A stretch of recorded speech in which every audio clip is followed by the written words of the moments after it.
नमस्कार मित्रांनो, तर स्वागत आहे आपल्या आजच्या नवीन व्हिडिओमध्ये. तर आज आपण एसक्यूएल मध्ये सब क्वेरी बघणार आहोत. ओके, तर आपण त्याची डेफिनेशन बघून घेऊ आधी. तर sub query is a query within query. Okay, the outer query is called main query and the inner query is called sub query. Okay, म्हणजे आपण एक सिलेक्टची क्वेरी लिहितो आणि सिलेक्टच्या वेअर क्लॉजमध्ये किंवा हॅविंग क्लॉजमध्ये जिथं आपण डेटा फिल्टर करतो त्यात पण अजून एक क्वेरी लिहितो आपण. ओके, तर ती जी क्लॉजमध्ये जी क्वेरी लिहितो आपण ती झाली आपली इनर क्वेरी और सब क्वेरी. आणि जी आपली जी आउटर जी मेन आहे जिथून आपण सिलेक्ट कॉलम आणि टेबल हे स्टार्ट करतो ती झाली आपली आउटर क्वेरी किंवा मेन क्वेरी. ओके, तर आपण सिंटॅक्स बघू. ओके, तर तुम्ही बघा, आपण काय करतो generally select column from table, म्हणजे इथं सिलेक्ट आणि कुठले कुठले कॉलम पाहिजे आणि कुठल्या टेबलमधून पाहिजे हे लिहितो. आणि मग जनरली आपण डेटा फिल्टर करण्यासाठी वेअर क्लॉज लावतो. आणि वेअर क्लॉज मध्ये आपण आपल्या लेफ्ट साईडला कॉलम असतो, मग आपण इक्वल टू किंवा ग्रेटर दॅन किंवा लेस दॅन आणि मग त्याच्यानंतर आपली व्हॅल्यू असते. ओके, म्हणजे कॉलम ऑपरेटर आणि त्यानंतर व्हॅल्यू असते. पण जेव्हा आपण सब क्वेरी लिहितो, ओके, जेव्हा आपण सब क्वेरीचा एक्झाम्पल बघतो तेव्हा या ऑपरेटर नंतर म्हणजे कॉलम, तुमचा ऑपरेटर लेस दॅन ग्रेटर दॅन जो काही असेल तो किंवा इन ऑपरेटर झाला, त्यानंतर तुमची अजून एक क्वेरी असेल. ओके, म्हणजे ही जी इनर क्वेरी असेल ती जो काही रिझल्ट रिटर्न करेल तो रिटर्न ह्या कॉलम सोबत कम्पेअर केला जाईल आणि मग तुमच्या आउटर क्वेरीचा रिझल्ट तयार केला जाईल. ओके, म्हणजे आउटर क्वेरीचा रिझल्ट तुमचा डिपेंड कशावर असेल, ह्या वेअर क्लॉजवर. आणि हा वेअर क्लॉजच्या कॉलमला व्हॅल्यूज कुठं, ह्या वेअर क्लॉजच्या कॉलमच्या व्हॅल्यूज कुठे कम्पेअर होत आहे, इथं म्हणजे जे सब क्वेरीनी ज्या व्हॅल्यू रिटर्न केलाय त्या कम्पेअर होत आहे तुमच्या वेअर क्लॉजच्या कॉलम सोबत. ओके, वेअर क्लॉज मध्ये जो कॉलम आहे त्यासोबत कुठल्या व्हॅल्यूज कम्पेअर होत आहे, सब क्वेरीने रिटर्न केलेल्या व्हॅल्यूज सोबत. ओके, तर ही झाली तुमची डेफिनेशन. तर बाहेरची क्वेरी जी select from column from table आहे ती झाली आउटर क्वेरी. आणि तुमच्या वेअर क्लॉज मध्ये जी क्वेरी आहे, वेअर क्लॉज कॉलम ऑपरेटर आणि त्यानंतर तुम्ही जी क्वेरी लिहिणार म्हणजे जी व्हॅल्यूज रिटर्न करेल आणि त्या व्हॅल्यूज ह्या कॉलम सोबत कम्पेअर होतील, ती झाली तुमची इनर क्वेरी. ओके, तर हो तुम्हाला डेफिनेशन समजली असेल. तर सब क्वेरी आपण केव्हा वापरतो, जनरली आपल्याकडे जेव्हा मल्टिपल कॉलम्स असतात, राईट. म्हणजे लेट्स से आपला एम्प्लॉय डेटाबेस आहे आणि एम्प्लॉयचा डेटा प्लस आपल्या डिपार्टमेंटचा डेटा, राईट. आपल्याकडे दोन टेबल आहे, एका टेबलमध्ये एम्प्लॉयचा डेटा आहे, एका टेबलमध्ये डिपार्टमेंटचा डेटा आहे. आणि डिपार्टमेंटच्या टेबलमध्ये काय केलं आहे आपण, एम्प्लॉय आणि डिपार्टमेंटला लिंक केलं आहे. म्हणजे आपल्याला त्यावरून कळतं की हा एम्प्लॉय या डिपार्टमेंटचा आहे. ओके, म्हणजे युझिंग डिपार्टमेंट नंबर आपण त्यांना लिंक केलाय. तर अशा केसमध्ये जेव्हा तुम्हाला मल्टिपल टेबल्समधून डेटा पाहिजे असेल, त्या केसमध्ये तुम्ही सब क्वेरी वापरू शकता. सब क्वेरीला अल्टरनेटिव्ह टू जॉइन असं पण म्हणतात, कारण की जॉइन मध्ये पण आपण काय करतो, मल्टिपल टेबल जॉइन करतो आणि मग जॉइन केल्यावर एका कुठल्या तरी कॉलमच्या कंडिशनवर आपण त्याला जॉइन करतो आणि मग त्या दोन्ही टेबलमधून आपण डेटा काढतो. Okay, so sub query similar to join, म्हणजे अल्टरनेटिव्ह टू जॉइन, म्हणजे तुम्हाला जर जॉइन वापरायचा नसेल तर तुम्ही सब क्वेरी वापरू शकता. ओके, ओके, तर आपण एक्झाम्पल बघू याचं. आपल्याकडे एक एम्प्लॉई डेटाबेस आहे. ओके, तुम्हाला ह्याची डीबी फाईल मी लिंकमध्ये भेटून जाईल डिस्क्रिप्शनमध्ये. आणि तुम्ही एस्क्युएल स्टुडिओचा जो व्हिडिओ आहे तो पण डिस्क्रिप्शनमध्ये भेटून जाईल. जर तुम्हाला प्रॅक्टिस करायची असेल तुम्ही डीबी फाईल डायरेक्ट इम्पोर्ट करून डायरेक्ट प्रॅक्टिस करू शकता एस्क्युएल स्टुडिओमध्ये. एस्क्युएल स्टुडिओ ओपन सोर्स आहे, तुम्ही डाउनलोड करू शकता, लिंक तुम्हाला डिस्क्रिप्शनमध्ये भेटून जाईल. ओके, तर आपण आता टेबल स्ट्रक्चर बघूया. एम्प्लॉईमध्ये आपल्याकडे तीन टेबल आहेत. एक डिपार्टमेंट्स, ह्या टेबलमध्ये सगळी डिपार्टमेंटची माहिती आहे. मी याला सिलेक्ट करून तुम्हाला दाखवतो. बघा, डिपार्टमेंट नंबर आणि department name, customer service development हे वेगळे वेगळे डिपार्टमेंट आहे. आणि हा डिपार्टमेंट एम्प्लॉय म्हणजे डेप्ट अंडरस्कोर ईएमपी. याच्यात काय केलं आपण, डिपार्टमेंट आणि एम्प्लॉय लिंक केलेत. बघा कसे लिंक केलेत, म्हणजे याच्यात काय सांगितलं आपण की एम्प्लॉय नंबर हा, डिपार्टमेंट नंबर हा, फ्रॉम डेट टू डेट, म्हणजे हा एम्प्लॉय या डिपार्टमेंटला बिलॉंग करतो कधीपासून ते कधीपर्यंत. ओके, म्हणजे हा 1986 पासून तर, म्हणजे एंड डेट नाहीये, जिथे एंड डेट नाहीये तिथं आपण 999, म्हणजे 999 खूप दूरची डेट झाली, राईट. म्हणजे तो आता 1986 पासून काम करतो, तो काम करतच राहील. ओके, सिमिलरली फ्रॉम डेट आणि एंड डेट, म्हणजे त्या डिपार्टमेंट तो कधीपासून काम करतोय आणि कधीपर्यंत काम करणार आहे हे त्यांनी दिलंय. ओके, तर हा डेप्ट अंडरस्कोर ईएमपी टेबल काय करतो, एम्प्लॉई आणि डिपार्टमेंटला लिंक करतो. काय करतो, एम्प्लॉई आणि डिपार्टमेंटला लिंक करतो, म्हणजे हा एम्प्लॉईचा हा डिपार्टमेंट, ह्या एम्प्लॉईचा हा डिपार्टमेंट. जर आपल्याला चेक करत असेल की हा लेट से 1002 एम्प्लॉई कुठल्या डिपार्टमेंटमध्ये, आपल्याला कुठल्या टेबलमध्ये चेक करावं लागेल, ते डेप्ट अंडरस्कोर एम्प्लॉई ह्या टेबलमध्ये चेक करावं लागेल. ओके, हा झाला दुसरा टेबल जो की लिंक करतो डिपार्टमेंट आणि एम्प्लॉईला. आणि तिसरा टेबल आपल्याकडे एम्प्लॉईचा टेबल. तर एम्प्लॉईचा डेटा पण बघून घेऊ आपण. बघा, एम्प्लॉई नंबर, आता जो आपण आता बघितला मागे, employee number, birth date, first name, last name, gender आणि हायर डेट, कधी हायर केला. ओके, तर हे तीन टेबल आहेत. आपल्याला आता क्वेरी काय लिहायची, आपल्याला क्वेरी अशी लिहायची की आपल्याला एम्प्लॉईच्या डिटेल्स पाहिजे जो डिपार्टमेंट D005 या डिपार्टमेंट मधला आहे. ओके, आपण इथे लिहून घेऊ, find employee details from department number D005 या डिपार्टमेंट मधले एम्प्लॉई आपल्याला पाहिजे. ओके, तर मी तुम्हाला दाखवून देतो की ह्या डिपार्टमेंटमध्ये किती एम्प्लॉई ते बघून घेऊ आपण आधी.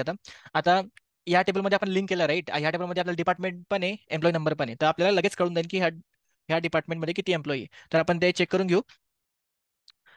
Select count of employee number from department where department number equal, आता इथे आपल्याला काउंट भेटतोय. ओके, आता हा टेबल जर बघितला तुम्ही, इथं फक्त आपल्याला एम्प्लॉई नंबर भेटतोय. ओके, एम्प्लॉई नंबर, पण आपल्याला एम्प्लॉईची birth date, first name, last name वगैरे काहीच भेटत नाही. जर तुम्ही हा टेबल पण क्वेरी केला, तुम्हाला एम्प्लॉई नंबर लगेच भेटून जातील की D005 मध्ये की एम्प्लॉई नंबर्स कुठले कुठले एम्प्लॉईज आहे त्यांचे नंबर्स भेटून जातील. ओके, पण तुम्हाला birth date, first name, last name वगैरे काही भेटणार नाही. तर आपण पहिले बघून घेऊ की किती एम्प्लॉईज आहेत.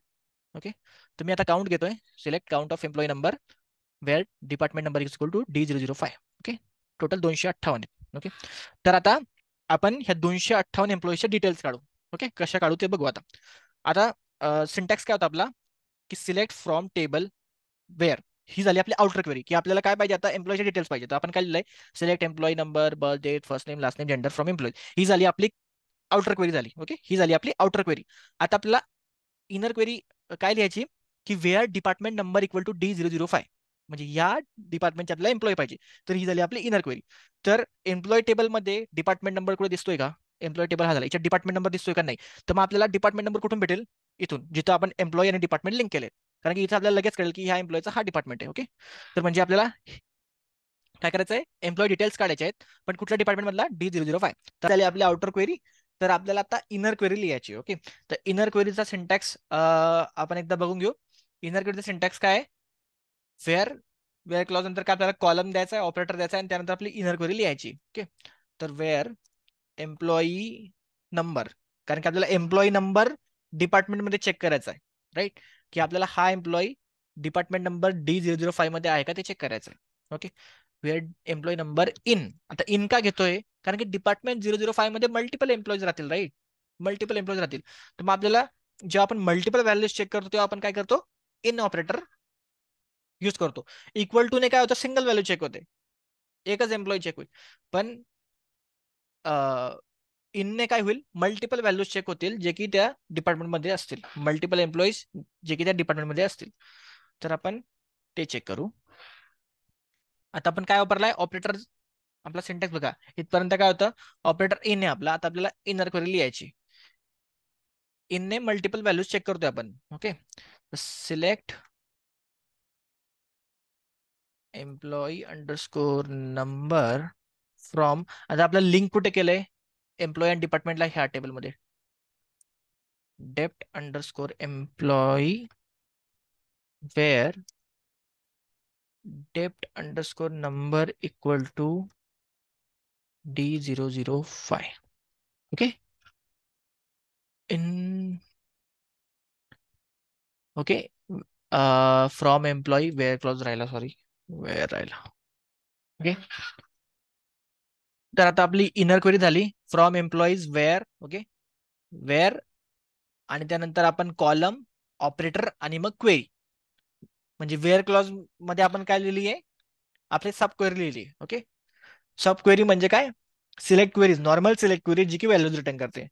ओके, असं म्हणजे काही वेगळी गोष्ट नाही. सब क्वेरी म्हणजे नॉर्मल सिलेक्ट क्वेरी जी की व्हॅल्यूज रिटर्न करेल, आणि ती व्हॅल्यूज आपल्याला कुठे चेक करायचं आहे, वेअर क्लॉज मध्ये चेक करायचं आहे, दुसरं काही नाही. ओके, काय झालं, आपण आता इथे काय केलं, वेअर एम्प्लॉई नंबर इन, म्हणजे आपल्याला ही इथपर्यंत नॉर्मल क्वेरी आपली, राईट, इनपर्यंत. इनपर्यंत आपल्याला काहीच टेन्शन नाही, इनपर्यंत आपण हे ऑलरेडी बघितलंय, म्हणजे आपण प्रॅक्टिस केली की सिलेक्ट एम्प्लॉईची details from employee where employee number, आणि आपण इथं जर सब क्वेरी नसली तर आपण मल्टिपल व्हॅल्यूज दिल्या असत्या, की ह्या व्हॅल्यूज मध्ये हा एम्प्लॉई नंबर चेक कर. इन काय करतो, मल्टिपल व्हॅल्यूज चेक करतो. पण आपल्याला डिपार्टमेंट चेक करायचं, राईट, डिपार्टमेंट कुठल्या टेबलमध्ये, दुसऱ्या टेबलमध्ये, म्हणून आपण सब क्वेरी यूज करतोय.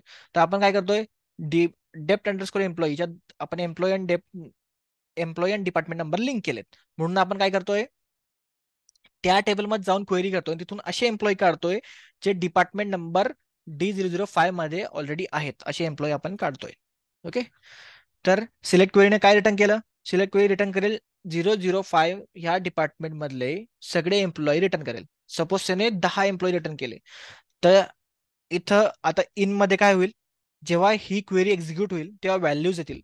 तर तेव्हा त्या व्हॅल्यूज ह्या सर्क्युलर ब्रॅकेट्स मध्ये येतील. ओके, म्हणजे आपल्याकडे 10 व्हॅल्यूज आल्या, तर मग हा एम्प्लॉई नंबर, हा जो एम्प्लॉई नंबर आहे त्या 10 व्हॅल्यूज सोबत कम्पेअर केला जाईल.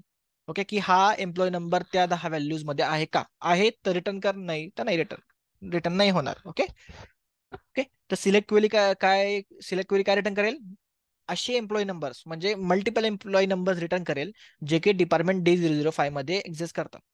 त्याने 100 रिटर्न केले तर हा एम्प्लॉई नंबर 100 मध्ये मॅच केला जाईल. जर तो त्याच्यात एक्झिस्ट असला ती रो रिटर्न होईल, नसला ती रो रिटर्न होणार नाही. ओके, तर समजलं तुम्हाला क्रायटेरिया समजला सब क्वेरीचा. सब क्वेरी आपण कुठे लिहिली? वेअर क्लॉज मध्ये.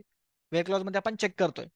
ओके, आता सब जर सब क्वेरी लिहिली नसती तर आपण काय करतो? ऑपरेटर नंतर नॉर्मल व्हॅल्यूज चेक करतो वेअर क्लॉज मध्ये, right? Where employee number equal to this, where employee number equal to that. पण आपल्याला मल्टिपल व्हॅल्यूज चेक करायचे आहे आणि ते पण आपल्याला दुसऱ्या टेबल मधून डेटा पाहिजे, राईट? कारण की डिपार्टमेंट आपल्या दुसऱ्या टेबलमध्ये आहे. म्हणून आपण दुसऱ्या टेबलमध्ये जाऊन एक क्वेरी लिहिली आणि तिथून आपण एम्प्लॉई नंबर रिटर्न केले आणि ते आपण आता कम्पेअर करतोय. ओके, तर हे आपण जर तुम्ही बघितलं तर हे दोन टेबलमध्ये एम्प्लॉई नंबर कॉमन आहे. एम्प्लॉई नंबर हा कॉलम कॉमन आहे. तर इथं आपण जॉईन पण करू शकलो असतो, राईट? Inner join. म्हणून मी पहिले बोललो की sub query is alternative to joins. Okay, तर आता ही क्वेरी रन करतो मी. बघा, बरोबर 258 रोज आले. आपण ऑलरेडी व्हेरीफाय केलं होतं की D005 मध्ये 258 एम्प्लॉईज आहेत, राईट? तसं आपण आता ह्या वरच्या क्वेरीने पण किती रोज रिटर्न केल्या? 258. बघा, आता हे सगळे जे एम्प्लॉईज आहेत D005 मधले आहेत. ओके, तर होपफुली तुम्हाला समजलं असेल की सब क्वेरी आपण कुठे लिहितो, का लिहितो. कारण की आपल्याला जेव्हा दोन टेबलमधून डेटा आणायचा आहे तेव्हा आपण सब क्वेरी लिहितो. कुठे लिहितो? वेअर क्लॉज मध्ये लिहितो. कशी लिहितो? वेअर क्लॉजच्या कंडिशन मध्ये, म्हणजे कॉलम नेम ऑपरेटर आणि त्यानंतर जो आपण कॉलम वापरलाय ती व्हॅल्यू ऍक्च्युअली आपल्याला कम्पेअर करायची. ओके, आणि ती व्हॅल्यू कम्पेअर करायची म्हणून तुमच्या सब क्वेरी जी सिलेक्ट क्वेरी लिहिणार आहे आपण तिने अशा व्हॅल्यूज रिटर्न केल्या पाहिजे की ज्या आपण त्या कॉलम सोबत कम्पेअर करू शकू. ओके, या केसमध्ये आपण एम्प्लॉई नंबर सोबत कम्पेअर करतोय व्हॅल्यूज ज्या या सब क्वेरीने रिटर्न केल्या म्हणून तुम्हाला हा रिझल्ट भेटलाय. ओके, आता आपण ही झाली आपली आउटर क्वेरी, ही झाली आपली इनर क्वेरी. आता आपण ह्याच्यात ह्याच्या आतमध्ये पण सब क्वेरी लिहू शकतो का? लिहू शकतो, राईट? कारण की सब क्वेरीचं काय आपण कुठे लिहितो? वेअर क्लॉज मध्ये लिहितो. वेअर क्लॉज किंवा कुठलाही क्लॉज जिथे आपण डेटा फिल्टर करतो, जसं का हॅव्हिंग मध्ये पण आपण डेटा फिल्टर करतो. तर आता आपण डिपार्टमेंट नंबर D005. ओके, पण आपण आता डिपार्टमेंट टेबल बघू एक. ओके, डिपार्टमेंट टेबल बघू. अरे यार, कुठेतरी वेगळंच. ओके, मी थोडा पॉज करतो व्हिडिओ कारण की माझं हे बंद झालंय, एडिटर बंद झालं. ओके, तर एडिटर मी परत ओपन केलंय. ओके, तर आपण इथपर्यंत होतो. D005 मधले आपण सगळे एम्प्लॉय काढले, त्यांच्या डिटेल्स बघितल्या, birth date, first time, last time. Okay, आता आपल्याला सेट सेट डिपार्टमेंटच्या नंबरवर नाही, आपल्याला डिपार्टमेंटच्या नावावर क्वेरी करायचं आहे, ते आपण ते बघू. ओके, तर मी डिपार्टमेंटचे आपण पहिले नावं बघून घेऊ. ओके, मला कनेक्ट करावं लागेल ऑलरेडी. थांबा, डेटाबेस दुसरा आहे, एम्प्लॉई डेटाबेस. फाईन. ओके, तर आपल्याकडे बघा, आता आपण D005 चे एम्प्लॉई बघितले होते, ते होते डेव्हलपमेंट मधले. आता लेट से मला डिपार्टमेंट नंबर नाही, मला नावावर करायचं कारण की मला डिपार्टमेंट नंबर माहिती नाही, असं इमॅजिन करू आपण. तर मला बघायचं आहे की लेट से कस्टमर सर्व्हिस किंवा सेल्स. पण सेल्स बघूया. सेल्स डिपार्टमेंट मधले एम्प्लॉई मला पाहिजे. ओके, सेल्स डिपार्टमेंट मधले एम्प्लॉई मला पाहिजे आणि त्याच्या डिटेल्स पाहिजे, एम्प्लॉई नंबर नाही. एम्प्लॉई नंबर तर आपल्याला त्या ह्या कुठे आहे, डेप्ट अंडरस्कोर EMP ह्या टेबल मधून पण भेटू जातो, कारण की ज्या डिपार्टमेंट नंबर दिलाय, एम्प्लॉई नंबर दिलाय, लगेच आपल्याला भेटून जाईल की कुठला एम्प्लॉई नंबर काम करतो. पण नाही, मला जे नाव बघायचं आहे, जेंडर बघायचं आहे, हायर डेट बघायचं आहे. ओके, आता आपण D005 वर क्वेरी केलंय, पण आपल्याला पाहिजे डिपार्टमेंट नेम वर करायचंय, म्हणजे मला सेल्स डिपार्टमेंट मधले एम्प्लॉई शोधून आणायचे. तर आता तुम्ही जर हा टेबल बघाल, डेप्ट अंडरस्कोर EMP, ह्याच्यात काय आहे? ह्याच्यात डिपार्टमेंट नंबर आहे, डिपार्टमेंटचं नाव आहे का? नाही. तर डिपार्टमेंटचं नाव शोधायला आपल्याला अजून तिसऱ्या टेबल मध्ये जावं लागेल. तिसरा टेबल कुठला? डिपार्टमेंट्स. ओके, तर आता आपण काय कम्पेअर करू? डिपार्टमेंटचा नंबर कम्पेअर करू. ओके, डिपार्टमेंटचा नंबर कम्पेअर करू, म्हणजे इथं हा वेअर क्लॉज कडे लक्ष द्या तुम्ही. आता आता इथपर्यंत ह्या वेअर क्लॉज साठी ही सब क्वेरी रिटर्न रिझल्ट करते. पण आता ह्या वेअर क्लॉज साठी आता आपण नंबर नाही चेक करत आहे, आपण लावलेला पाहिजे आता सेल्स डिपार्टमेंट, म्हणजे नाव चेक करतोय आपण आता. तर मला इथं अशी सब क्वेरी लिहावं लागेल की डिपार्टमेंट नंबर ती रिटर्न करेल जेव्हा मी सेल्स डिपार्टमेंट नेम पास केलं की. ओके, तर आपण ते बघू. आता सब क्वेरीची कंडिशन काय? क्लॉज मध्ये लिहायचं आहे, ऑपरेटर नंतर लिहायचंय. ओके, परत टाका सर्क्युलर ब्रॅकेट्स. आता मी काय मॅच करतोय? Department number. आता मला माहिती सेल्सचा डिपार्टमेंट नंबर 007 आहे, तर एकच व्हॅल्यू रिटर्न होईल. तर मला इन वापरायची गरज आहे का नाही, इक्वल टू ने काम चालू जाईल. सिलेक्ट डेप नंबर. बघा मी काय मॅच करतोय, डिपार्टमेंट नंबर मॅच करतोय, म्हणून मला रिटर्न पण काय करावं लागेल, डिपार्टमेंट नंबर रिटर्न करावा लागेल, राईट. From departments wear. आता आपल्याला काय पाहिजे, डिपार्टमेंट नेम चेक करायचं आपल्याला, sales department. Okay, where dept underscore name equal to sales. बघा, बघा आता किती सबक्वेरीज लिहिले आपण. ही एक सबक्वेरी काय रिटर्न करते, एम्प्लॉई नेम, कारण की आपल्याला एम्प्लॉईचा डिटेल्स काढायचा आहे. ही सबक्वेरी काय मॅच करते, डिपार्टमेंट नंबर, कारण की आपल्याला डिपार्टमेंट नंबर मॅच करायचा आहे. आणि डिपार्टमेंट नंबर कुठला रिटर्न होतोय, जिथं सेल्स आहे. ओके, म्हणजे आपण काय करतोय, सेल्स वरून डिपार्टमेंट नंबर काढतोय, डिपार्टमेंट नंबर वरून एम्प्लॉय नंबर काढतोय, आणि एम्प्लॉय नंबर वरून एम्प्लॉयचे डिटेल्स काढतोय. बघा दोन सबक्वेरीज. सबक्वेरीज मध्ये सबक्वेरीज तुम्ही लिहू शकता, फक्त तुम्ही क्लॉज मध्ये लिहा. ओके, आणि आपण डेटा कुठून काढतो, बघा ही क्वेरी डेटा काढते 3 टेबल मधून. Okay, department table, department underscore employ table आणि एम्प्लॉईज टेबल. ओके, तर बघू आपली कंडिशन मॅच होते की नाही, वेअर कॉलम आणि त्या सब क्वेरीने काय रिटर्न केला पाहिजे, मग तोच कॉलमचा डेटा रिटर्न केला पाहिजे. ओके, आता आपण डिपार्टमेंट नंबर कुठून रिटर्न करतोय, या डिपार्टमेंट टेबल्स मधून रिटर्न करतोय, कारण की आपल्याला नावावरून फिल्टर करायचं आहे. नाव कुठे डिपार्टमेंटचं, ह्या टेबलमध्ये डिपार्टमेंट्स मध्ये, म्हणून आपण तिथून डेप्ट नेम इक्वल टू सेल्स केलं. चला तर बघू आपण काही रिझल्ट येतोय का. अरे जुना डेटा येऊन गेला. तर ही आपली झाली क्वेरी. बघा आता हे सेल्स वाले एम्प्लॉई सगळे. ओके, सेल्स वाले एम्प्लॉई किती, 166 रो आल्या. आपण लगेच व्हेरीफाय करून घेऊ. सेल्सचा काय होता, D007. D007 बघू काय होतं, 166 झाले. व्हेरीफाय झालं की आपलं बरोबर, म्हणजे आपली क्वेरी बरोबर चालते. तर आपण ह्या केसमध्ये काय केलं, एक आउटर क्वेरी लिहिली की जी एम्प्लॉयचा डेटा रिटर्न करेल. ते एम्प्लॉई चेक केले आपण डेप्ट अंडरस्कोर एम्प्लॉई टेबलमध्ये, कारण की आपल्याला पाहिजे होता D005 मधला डेटा. ते आपण कसा रिट्रीव्ह केला, इथून आपण एम्प्लॉय नंबर रिटर्न केले आणि ते ह्या इन क्लॉज मध्ये चेक केले. म्हणजे ही क्वेरी काय रिटर्न करते, एम्प्लॉय नंबर. आणि आपण एक स्पेसिफिक डिपार्टमेंट नंबर कडे बघत होतो की ह्या डिपार्टमेंट मधले मला एम्प्लॉय पाहिजे. आपण त्याच्या पुढे अजून एक लेवल गेलो की मला डिपार्टमेंट नंबर नाही, मला डिपार्टमेंटच्या नावावर क्वेरी करायचं होतं. डिपार्टमेंटचं नाव ह्या टेबलमध्ये का नाही, म्हणून मी ह्या टेबलमध्ये गेलो. या टेबलमधून आपण काय रिटर्न केलं, डिपार्टमेंट नंबर. मध्ये डिपार्टमेंट नंबर आपण मॅच केले ह्या डिपार्टमेंट नंबर सोबत. आणि ह्या ह्या टेबलमधून आपण एम्प्लॉय नंबर मॅच केले ह्या एम्प्लॉय टेबल सोबत, आणि जिथं मॅच झाले तिथला एम्प्लॉयचा डेटा आपल्याला भेटला. ओके, म्हणजे बघा ही एक सब क्वेरी झाली, परत ही एक सब क्वेरी झाली. ओके, आणि ह्या दोन्ही सब क्वेरी, म्हणजे या दोन सब क्वेरीजचा डेटा यूज करून आपण एम्प्लॉय टेबल मध्ये डेटा काढला. म्हणजे आपण at a time 3 table query करतोय. ओके, आता हे सगळं जॉईनने पण झालं असतं. ओके, तर होपफुली तुम्हाला समजलं असेल की सब क्वेरीचा यूज कसा करतो. जेव्हा आपल्याला मल्टिपल टेबल्स मधून डेटा फेच करायचा असतो, तेव्हा आपण सब क्वेरीचा यूज करतो. सब क्वेरीचे डेफिनेशन काय, क्वेरी इनसाइड क्वेरी. आपण सब क्वेरी कुठे लिहितो, क्लॉज मध्ये लिहितो, जनरली वेअर क्लॉज मध्ये लिहितो.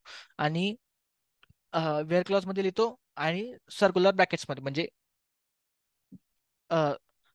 वेअर क्लॉज कॉलम, कुठला कॉलम चेक करतोय, then operator in operator equal to जो काही असेल तो, आणि मग तुमची सब क्वेरी. आता ह्या सब क्वेरीने असे व्हॅल्यूज रिटर्न केल्या पाहिजे, असा कॉलम रिटर्न केला पाहिजे जो की वेअर क्लॉज मधल्या कॉलम सोबत मॅच झाला पाहिजे, राईट. हा कॉलम मॅच झाला पाहिजे, तरच तुमची कंडिशन मॅच होईल आणि तरच तुमचा वरचे ज्या रोज आहे त्या रिट्रीव्ह होतील आउटर क्वेरीच्या. ओके, तर जर तुम्हाला हे दोन लेअर, म्हणजे दोन सबक्वेरीज वाला एक्झाम्पल समजलं असेल तर कमेंट सेक्शन मध्ये जरूर सांगा. होपफुली तुम्हाला सबक्वेरीचा कन्सेप्ट समजला असेल. अ, तर SQL चे किंवा जावाचे असेच नवीन व्हिडिओ बघण्यासाठी चॅनलला लाईक करा, सबस्क्राईब करा, आणि आपण भेटूया पुढच्या व्हिडिओमध्ये. ओके, धन्यवाद.